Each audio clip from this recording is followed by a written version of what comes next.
Hey, this is Jake. And this is JD. So join us on this video as we talk about our changing marketing strategy for the remainder of 2022 and on into 2023. So this is what we were previously doing and what we're doing moving forward. So for the last 4 years or so, we've gotten the majority of our deals from texting, probably about 60%, maybe another 25% from cold calling.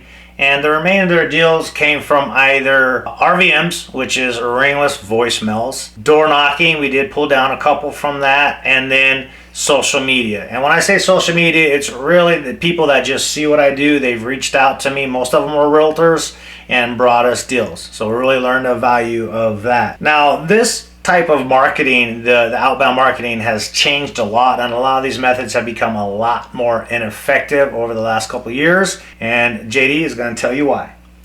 Well, I was on a call, Zoom call with batch leads and a consultant to a lot of the major carriers, and some of the big changes coming out from the 10 DLC, don't ask me what it means.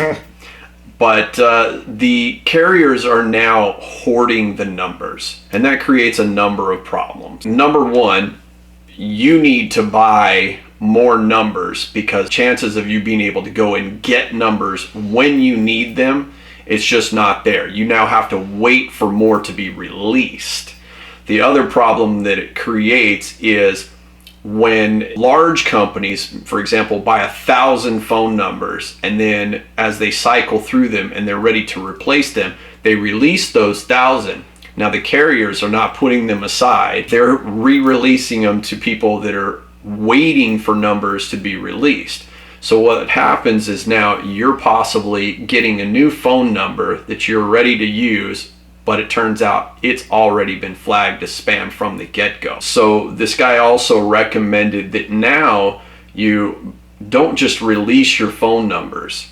You order more phone numbers to use, but then now you put the old numbers in kind of a cooling off bucket. So you're still paying for those, but you just kind of like let them sit for 3 months or so until it's cooled off again, and then you can start using them again. So what I'm trying to get at is just, hey, it's getting flagged, and so it now has a bad reputation, something like that. Because I think a lot of people don't understand. I didn't really previously understand like how these numbers become less effective because they're being used more for this kind of thing.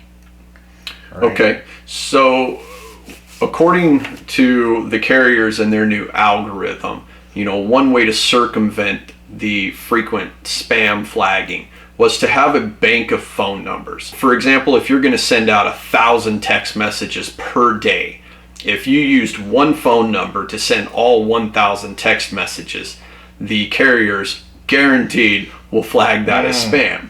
Okay. So a way around that was to have, for example, 10 phone numbers, and then you're sending out 100 text messages per phone number. But still, people, of course, when they receive the text message, they can go in and block the phone number or report it as spam, and that goes back to the carriers. So maybe you only sent 20 messages from that one phone number and it's already been flagged as spam.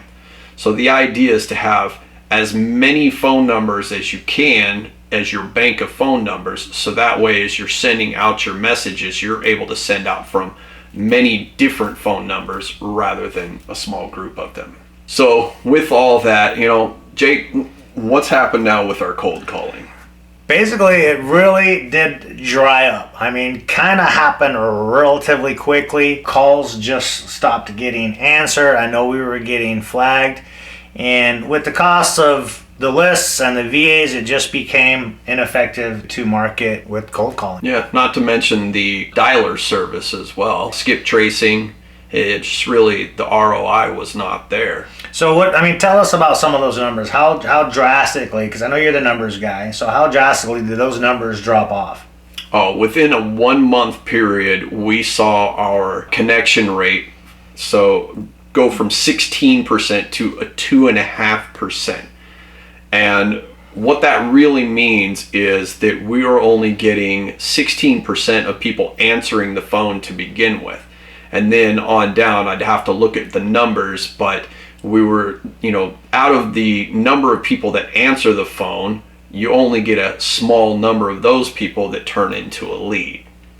And if you're dropping from 16% answer rate to 2.5%, that means in order to get leads that eventually turn into deals, you're having to start at the top of the funnel and put more prospects in there to get more connections and conversations that then turn into lead. Okay, so again, because of those reasons, we are now shifting our focus to inbound leads. That's when people are calling you. So we're really doubling up on SEO, search engine optimization of our website. And then we're going to go into paid advertising such as Facebook ads and eventually Google PPC. We actually started with SEO probably about 8 months ago. And that has actually worked pretty well because just based on our organic SEO, we do have leads. They're kind of just trickling in, but they are coming in. So we actually were having a little bit of trouble with our SEO guy. Not necessarily him, but because he was overseas and there was just a time difference and a communication gap. So we kind of just let him go, and we recently started working with a new website company that is WebKitty. Highly recommended so far. So far, she's doing a great job. So working with her to develop our website credibility. She's still helping us with SEO and YouTube and social media integration into our website.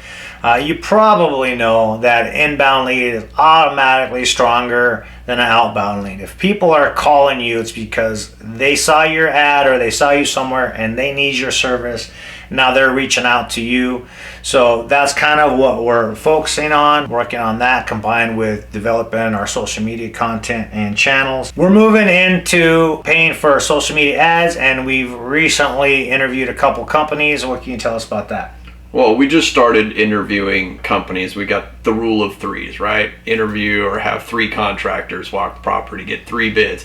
We're talking to 3 Facebook companies that will run our Facebook ads account for us.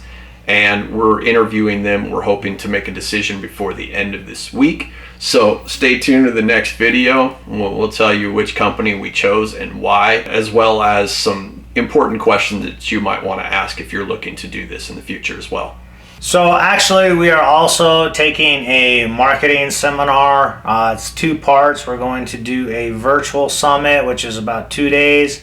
And then actually in December, we're going to Florida, baby. I'm really looking forward to getting out of town and going to be around some other aspiring or high-level flippers and wholesalers. Always about educating yourself and investing on yourself. Absolutely. And really looking forward to getting down there. And we'll kind of keep you guys posted on what we learn when we get back. And whether we recommend this person or not. That's a good point.